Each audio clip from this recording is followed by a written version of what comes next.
आप सब पर सलामती हो। मैं यासिर रशीद हूं और आप मेरा वीलॉग देख रहे हैं। नाज़रीन, कभी कभी अपने गिरे हुए मायार को मापने के लिए लोग दूसरों को गिराते हैं और उससे इस बात का अंदाज़ा लगाते हैं कि मैं कितनी गिरी हुई शख्सियत हूँ, या मैं कितने गिरे हुए गिरोह से ताल्लुक़ रखता हूँ, या मैं कितने गिरे हुए तबके का नुमाइंदा हूँ, या मैं कितनी गिरी हुई कौम के अंदर रहता हूँ। उसका मापने का अंदाज इस तरीके से होता है कि आप किसी दूसरे को भी गिराते हैं, और अगर वो आपसे गिर के आपसे बुलंदी पे हो तो आपको अंदाजा होता है कि मैं इससे ज्यादा गिरा हूं, या वो आपके बराबर आन पड़े तो आपको मालूम होता है कि इतना ही गिरा जा सकता है, या वो आपसे नीचे जा गिरे तो आपको मालूम पड़ता है कि अभी मेरी गिरावट कम है, ये मुझसे ज्यादा गिरा हुआ था। आज पाकिस्तान तहरीक इंसाफ के मरकजी सेक्रेटरी इतलात जो है रऊफ हसन साहब, उनके ऊपर हमला हुआ। हमला कब हुआ? जब वो एक निजी टीवी चैनल GNN पे इंटरव्यू की गर्ज से गए, और वो जब दफ्तर से बाहर आ रहे हैं तो दफ्तर से बाहर आते हुए कुछ ख्वाजा सरा वहां पर मौजूद है। वो अकेले आ रहे हैं, अकेले वो चलते हुए उनके करीब पहुंचते हैं तो ख्वाजा सरा उनको कुछ कह के मुखातिब करता है, जो CCTV फुटेज मंजर-ए-आम पे आई। कुछ कह के मुखातिब करता है, वो रुकते हैं, फिर थोड़ा सा पीछे हटते हैं, ख्वाजा सरा उनकी जानिब लपकता है और लपकते ही वो उनके चेहरे के ऊपर ब्लेड से वार करता है।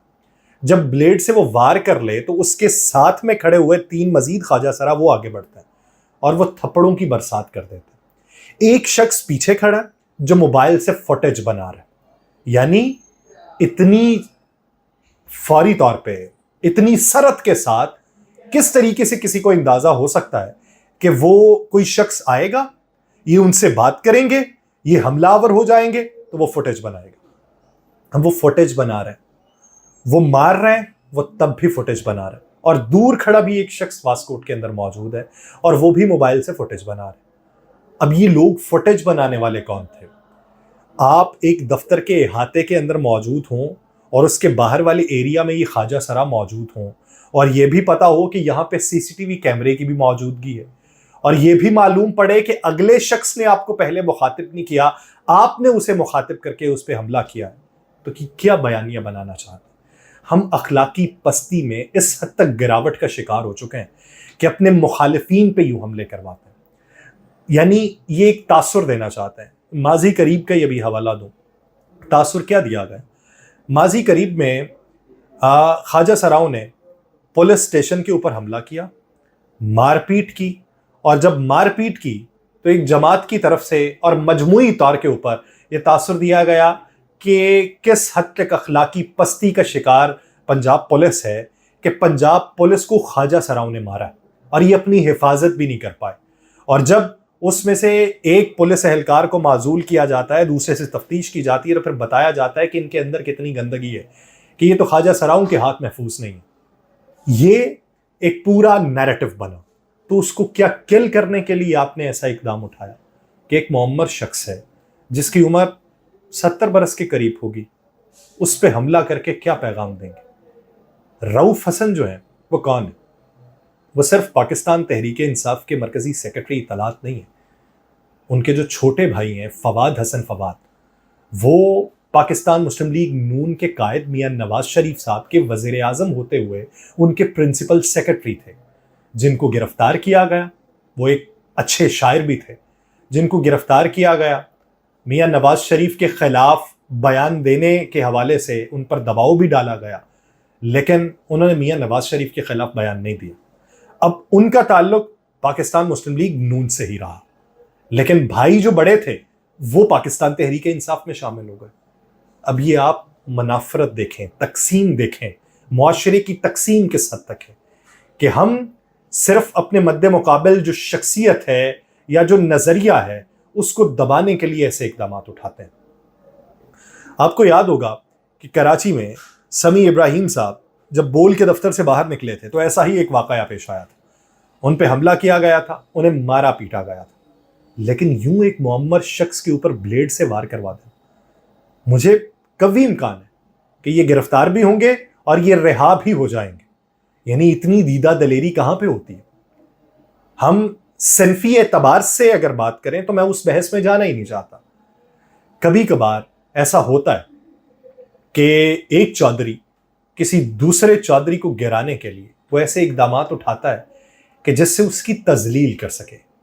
کیا یہ صرف تذلیل کرنے کے لیے ہر بار آزمایا گیا؟ کیا ہم اس حد تک گر چکے ہیں کہ ہم اپنے مخالف کو نظریات کی بنیاد پہ، عقائد کی بنیاد پہ، منطق کی بنیاد پہ، مفاہمت کی بنیاد پہ، دلائل کی بنیاد پہ، شواہد کی بنیاد پہ جواب نہیں دے سکتے اور اس طرح کے اقدامات اٹھائیں گے؟ کس سطح تک ہم گریں گے؟ ہم قوم بننے کی بات کرتے ہیں، کیا اس طریقے سے قوم بنیں گے؟ اس کے پیچھے کیا کسی ایک شخص کا ذاتی انات شامل ہوگا؟ قطعی طور پہ نہیں ہوگا. یہ نظریاتی اختلاف ہے جس کی وجہ سے ایسا ہوا. یا تو یہ ہو کہ انہوں نے پہلے ان کو بلایا، ان سے بات کی، بات کرنے کے بعد ان پہ حملہ ہوا. چلتے ہوئے ایک شخص کو روک کے بات کروانا، وہ جو اس میں بطور آلہ کار استعمال ہوئے انہیں معلوم بھی شاید نہ ہوگا یہ شخصیت کون ہے. یہ ممکنات میں سے آپ نے پچھلے دنوں بہت سی ریلیز دیکھی ہوں گی، اس میں سے مقصد ریلی کا پوچھا گیا تو 80% لوگوں کو اس ریلی کے مقصد کا معلوم نہیں تھا. تو بے مقصد، بے مہاری قوم ہمیں بنا کے کیا ملے گا؟ ہم کس طریقے سے اپنے آپ کی تربیت کر سکیں گے؟ کس طریقے سے ہم اصلاحات کر سکیں گے؟ کیسے ہم آگے بڑھ سکیں گے؟ ہمارے آگے بڑھنے کے راستے آپ نے منجمد کر دیے ہیں، سڑکوں کو اکھاڑ دیا ہے، پاؤں شل ہو چکے ہیں، چھالوں کا علاج کوئی نہیں ہے، معیشت ڈوب رہی ہے، عوام میں نفرت پھیل رہی ہے، کیوس بڑھ رہا ہے، ٹرمائل کے اندر اضافہ ہو رہا ہے. لیکن ہم صرف بدلہ لینا چاہتے ہیں اپنی ذاتی تسکین کے لیے. اس میں کوئی بھی ہو، میں یہ نہیں کہتا حکومت ہی اس میں ہوگی، میں یہ نہیں کہتا کوئی ادارہ اس میں ہوگا، کوئی بھی ہوگا، کہ ہم اپنا خود احتسابی کا عمل کر سکتے ہیں. ایک لمحے کو سوچئے کہ میں ایک ایسی شخصیت ہوں کہ جو شخصیت اس کے مرنے کے بعد کن جملوں کے اندر پکاری یا یاد کی جائے گی. تو صرف اگر اتنا ہی سوچ لے کوئی شخص تو ہو سکتا ہے اس کے لیے حالات بہتر ہو سکتا ہے کہ اس کی دنیا بہتر ہو جائے، ہو سکتا ہے اس کی آخرت سنور جائے. لیکن یہاں پہ چند دن کی زندگی کے لیے، چند دن کی عیش و عشرت کے لیے، چند دن کے اقتدار کے لیے، چند دن کے فیم کے لیے ہم اس حد تک گر جاتے ہیں کہ ہمیں معلوم نہیں پڑتا کہ اس کی چھاپ ہماری آنے والی نسلوں کے اوپر کیا پڑے گی. کیا ہم خود نسلی ہیں؟ یہ فیصلہ کرنے کی ضرورت ہے.